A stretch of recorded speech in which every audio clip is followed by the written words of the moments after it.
Welcome to Behind the Research, where we take you into the thinking methods, approach, and even what we cut from various episodes of Taste and See TV. Now, if you have never watched Taste and See TV, what are you waiting for? You're missing out on some amazing content from all over the Bible lands, unique perspectives, unique research, deep dives. Head to drinkoffering.tv, subscribe today. You're going to love it. Okay, now that you've subscribed, go to Season 7 and check out Episode 106, where we talk about Isaac's family. Watch that first, get really uncomfortable watching it, and then watch this. Because we're going to go even deeper into an uncomfortable and controversial, you could say, episode about Isaac and his family, and specifically Jacob and Esau. But the reality is, if there was ever a Bible narrative that is completely driven by rabbinic commentary and bias, it is the story of Jacob and Esau. and really, I mean, all the patriarchs, Abraham, Isaac, Jacob, if it's like, in the rabbinic mind, these are righteous men of faith, they could do no wrong. And people like Esau could do no right. Now, it's not to say Abraham, Isaac, and Jacob were not men of faith. Of course they were men of faith. It's not to say they weren't righteous men. Of course they're righteous men. The difference is, were they perfect? Because the rabbinic commentary makes them perfect. So the concept for this episode is one that Des and I have tossed around for a couple of years since we've been doing Taste and See, because the whole story fits really well with what we like to do for a script. And for entertainment, that's what we are. We're entertainment, right? We've said it many times on the show. The people in the Bible are real people, meaning they had flaws and imperfection. And that's the common problem with the traditional narratives of the Bible when they get infected with this traditional thinking, is it omits reality. The reality that, people are imperfect. What happens is they tend to equate the qualities of righteousness and faithfulness with perfection and justification. So even when a patriarch or someone faithful makes a terrible error in judgment, it's often justified, saying, no. They were righteous. And so we just don't have all the details as to why it's justified. But it's like, but maybe it's not justified. Maybe they just made a really dumb mistake. We know this from real life, that even someone with real faith can misplace that faith, and someone with really good intentions can misplace those good intentions, and those actions sometimes lead to the suffering of others. This is reality. This is the world we live in, warts and all. And even somebody that makes bad judgments can be remembered as a righteous, faithful person because of their greater contribution to a worthy cause, or to society, or to the biblical themes, or whatever, that to God's purpose, that they're remembered as faithful and righteous, because that's what we know about God. He focuses on the good. We have it with Jehoshaphat. He goes, you know what? Okay, you did these things that we'll mention in the Bible, but there's good things in you, and you're a righteous king. So the story of Jacob and Esau is the interesting one that we really wanted to zone in, because it's perfect for what we like with script writing, as I mentioned. It's an account that I'll say I've personally struggled with. Desiree has said in the past that she struggled with this as well. Perhaps you've also struggled with this, because Jacob lies to his dad's face 3 times, blatantly. Like, without batting an eye. He's not like, yeah, I'm Esau. He's like, yes, I'm Esau. It's like, no, you're not. That's a lie. And there's no way you can justify it. Like, well, but technically he was pretending to be Esau. He identified as Esau. Like, it's crazy. It's hard. Like, how do you justify that? Because especially if you have someone that's a bit of a critic of the Bible, or they're skeptical of the Bible, that this is an account that they can point to and go, well, if lying is so wrong, why did God bless Jacob for lying? And then you got to do these mental gymnastics like the rabbis do, where it's like the rabbis go, well, the lying was justified because Esau was wicked. And it's like, oh, Okay, well, that's a problematic discussion. So then I can lie if I perceive the other person as being wicked. It's like, well, no, because it has to be in line with God's purpose. Okay, but how did they know that was God's purpose? Like, this is the problem with rabbinic commentary. It infected the Bible and the traditions, and it's just, as a person of a Jewish background, I can tell you, I'm not a fan of rabbinic traditions. So we're gonna go into some of the, like, there's some stuff we cut that's like really you might find quite interesting. If you're already uncomfortable, then leave before it gets too bad. We're gonna start with the lighter stuff first that we talked about. One was about Isaac's transition to agriculture. So this is where we actually break our rule of research, which is context, the correct context, a time period. Because we talked about the Nabatean farming methods of this northern Negev region, the area of Shivta. The Nabatean farming methods and Isaac's life is separated by about 1,500 years. It's not even close. So why did we do it? I'm going to justify ourselves. Because sometimes our research is not about saying Isaac did it like this.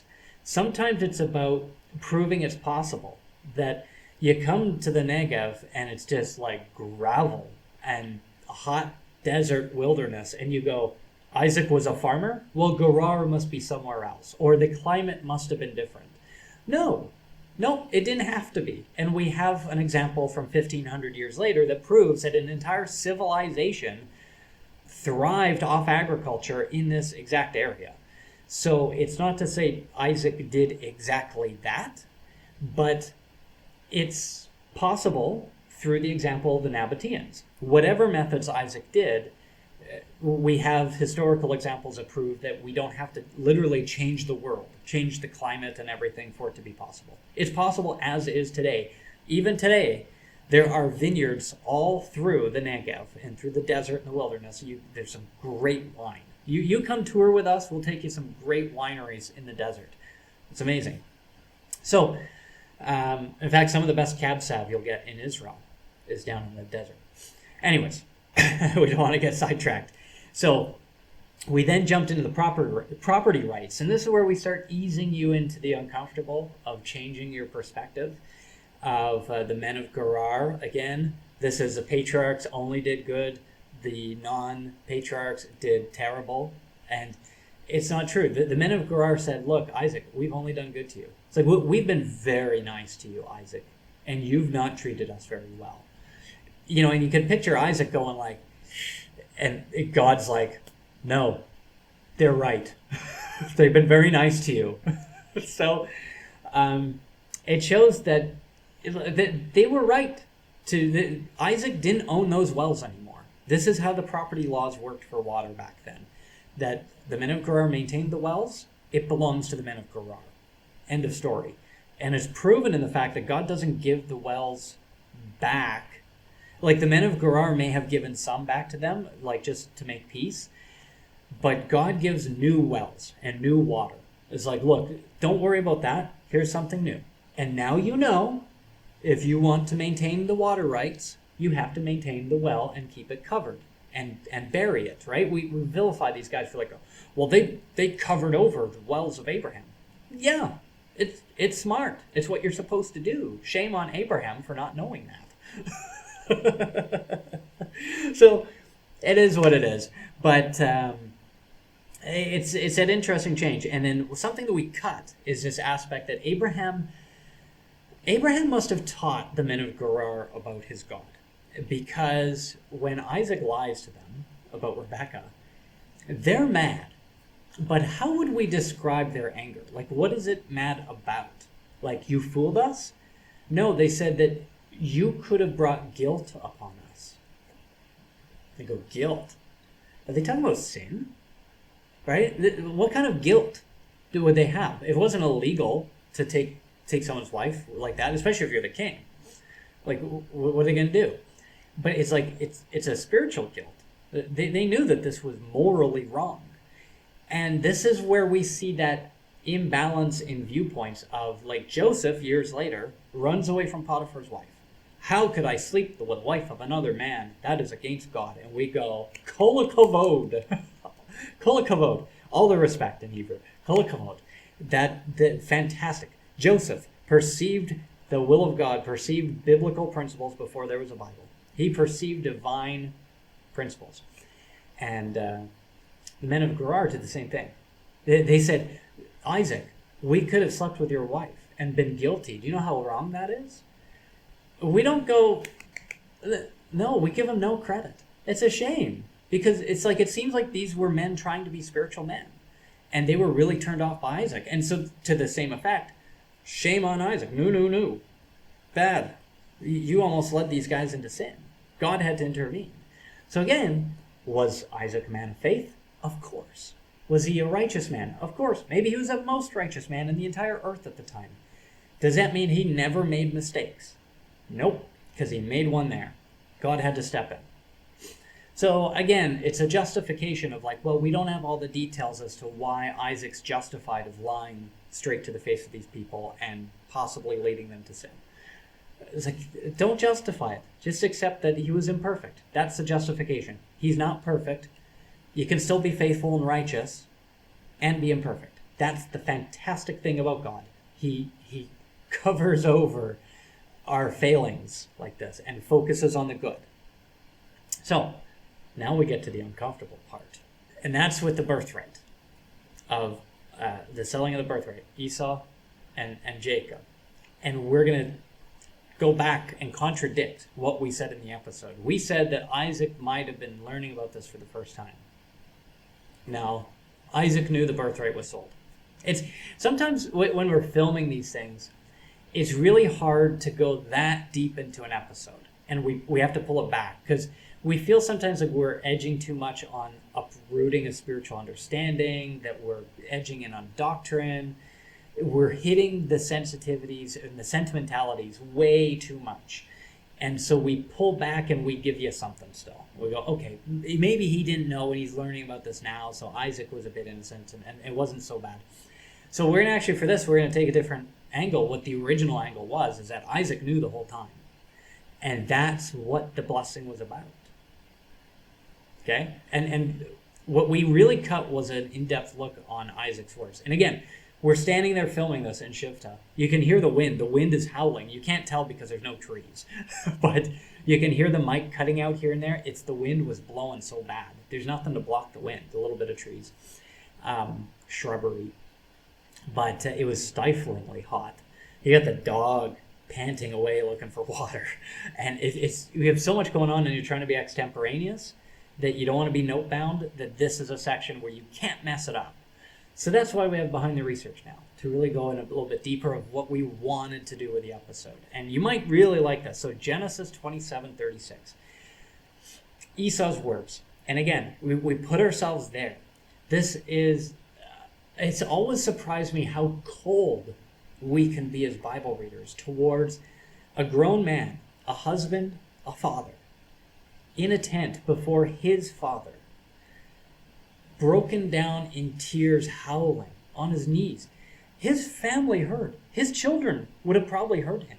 His wives would have heard and go, oh, did Isaac die? Did Isaac die before he could get the blessing? Like, it would have sounded like someone died. And then, Isaac is probably in tears, and they're probably hearing Isaac wailing and weeping as well, and probably everybody's running to the tent. And as this is happening, we have a very indifferent Rebecca and Jacob in the other tent going, yeah, well, that's how the cookie crumbles. It's a good episode, right? But note the words of Esau. Genesis 27:36.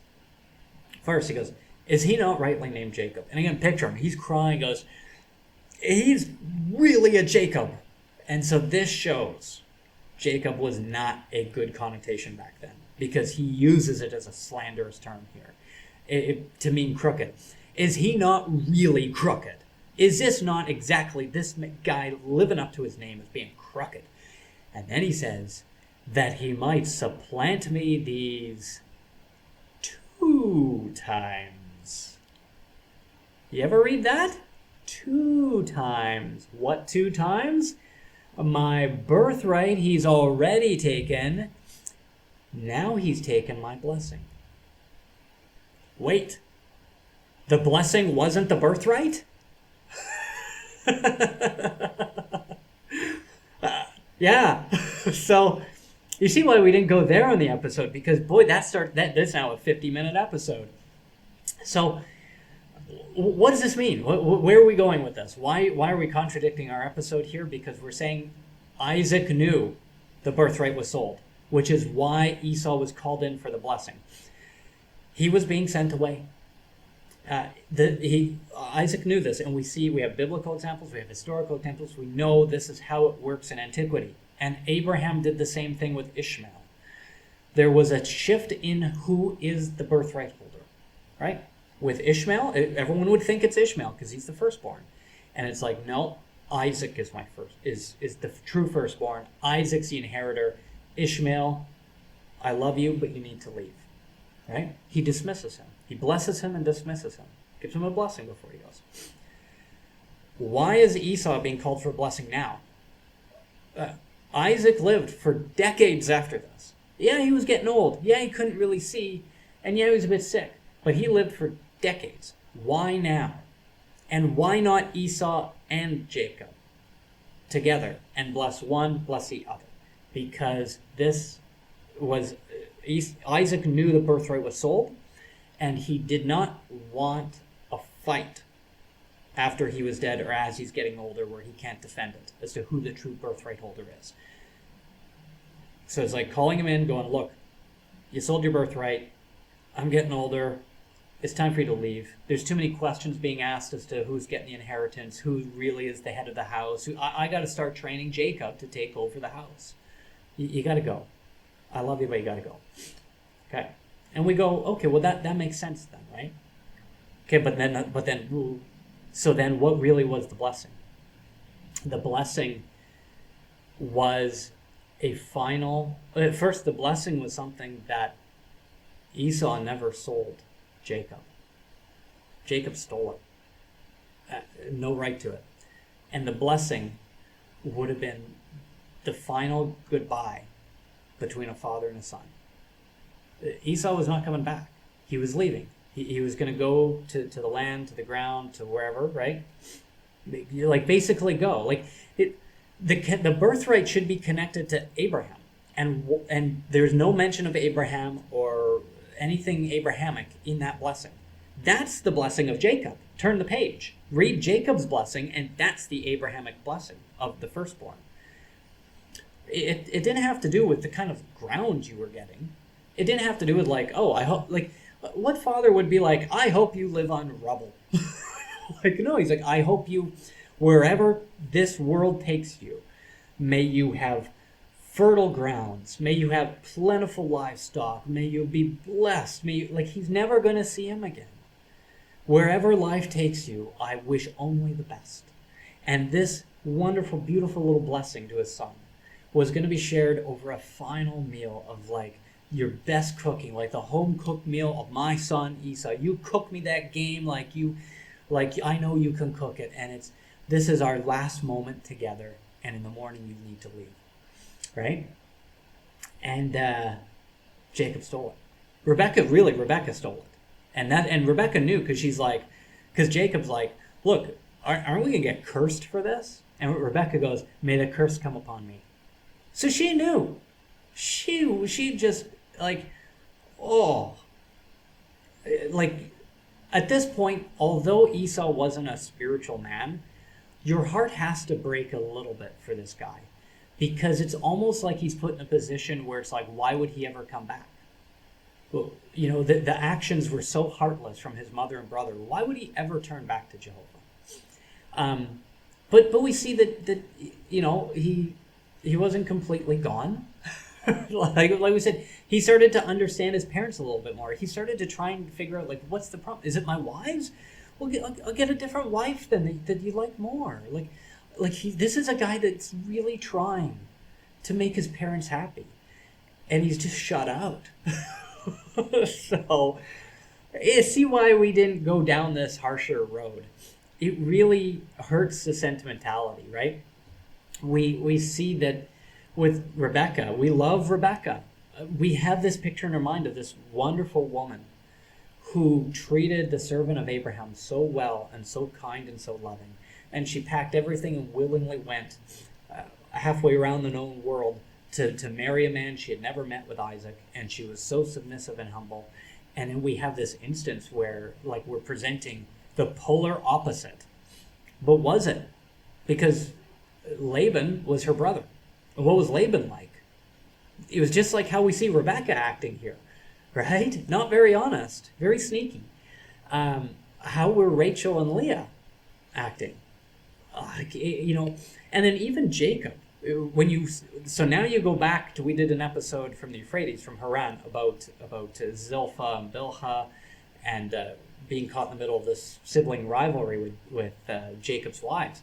Look at the wives and how they act, and then how Jacob treats Leah. Just heartless, brutal. This poor girl can likely hear her new husband telling her father, "She's worthless. Why'd you give her to me? She's a dull-eyed calf." Like, how many nights did Leah spend crying as hard as Esau did over Jacob's words and actions?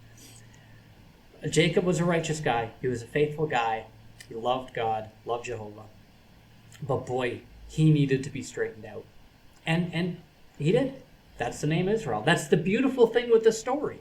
And it's like when we stick to the rabbinic narrative, we hem ourselves in where we're not getting this whole beautiful story of the transformation of a guy that was, he loved God and he was kind of faithful and kind of righteous and he was doing his thing. But Jehovah could take him to this whole other level of being straight before God. But it takes training and it takes some bumps along the way. And we felt it was just a much more beautiful story, but then we had to pull it back a bit because, it's a lot. So that's the rabbit hole of research. And with Rebecca, again, and this is another aspect that we didn't want to go down, but, we have the biblical verse of, like, what woman ever hated her own child kind of thing, right? Oh, Rebecca.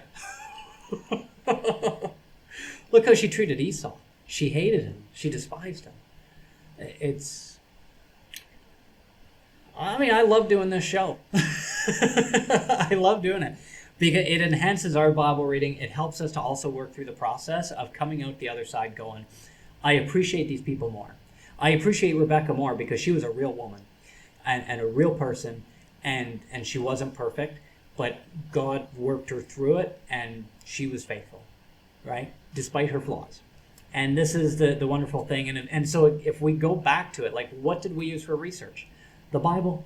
We just used the Bible and biblical Hebrew dictionaries just to double check that the meaning of a word didn't change or things didn't change, but otherwise just the Bible. That's all we used. And just putting ourselves there without the rabbis telling us what to think. And if you wonder, well, why don't more groups it's like, well, I'm a Christian and I'm part of a Christian denomination and they don't talk about this at all. They go a different route from you. If this is true, why wouldn't they say that? Well, were you uncomfortable? And maybe some people were a little stumbled by being like, clutch at the pearls, right? We're entertainment. We're not dispensers of spiritual food. So there's not the same responsibility and weight on us. We don't have, we have a following of subscribers, and we'd love for you to subscribe if you're not already. But we're not holding your spirituality in our hands. We're just pushing you to read the Bible different ways and to get yourself in the minds of these people. Someone in a religious organization that's dispensing spiritual food has an obligation far beyond what I can comprehend, where they can't just run around with fun theories and like, hey, have you ever thought of this way before? They have to be very meticulous, and sometimes it's just not worth it, framing it that way. Sometimes, we'll just wait and have that narrative ironed out for us because, as we said at the end of this episode, maybe we also got it completely wrong. Maybe there are a ton of details omitted from the Bible that would flip the thinking even a different way, a third way or fourth way or fifth way. And we just got to wait to find out. So the episode's more about, look at Jacob a little bit different. Look at Rebecca a little bit different. And Isaac a little different. And Esau a little bit different, because we likely all know an Esau. don't give up on the Esau's. Right? Don't give up on the Esau's, and don't view them as completely lost and that there's nothing good in them. Because at the end of the day, Esau never wanted to really kill Jacob. He forgave him. And that's a godly quality, to be forgiving and to be patient and to work it out. And he was happy with the blessing he got from his dad. The Edomites thrived. The Edomites, really as a nation, the Edomites lasted as long as the Judeans did. So, they both basically had their fall with 70 CE, but they both had they were both happy with what they got. They both made a lot of stumble along the way. The Edomites made a bunch of mess ups, but so did the Israelites. So, interesting. Anyways, hope you enjoyed that. Hope you enjoyed the deep dive, the flip in the research, and join us again on Behind the Research. And if you haven't watched the episode, watch the episode and subscribe to Taste and See TV, drinkoffering.tv. You can sign up for a monthly subscription, tri-monthly, every 3 months, or an annual subscription, which we love those the best because then we don't have as many fees that we pay to PayPal and credit card companies and stuff every single month. So the annual subscription is the one we would prefer you to sign up for. But we just are happy if you're enjoying the episodes. Let us know what you think about this. I'd love to hear your thoughts on where you went with this, and maybe we'll have a coffee and chat over it sometime. So thank you again for watching, and we'll see you down the rabbit hole again.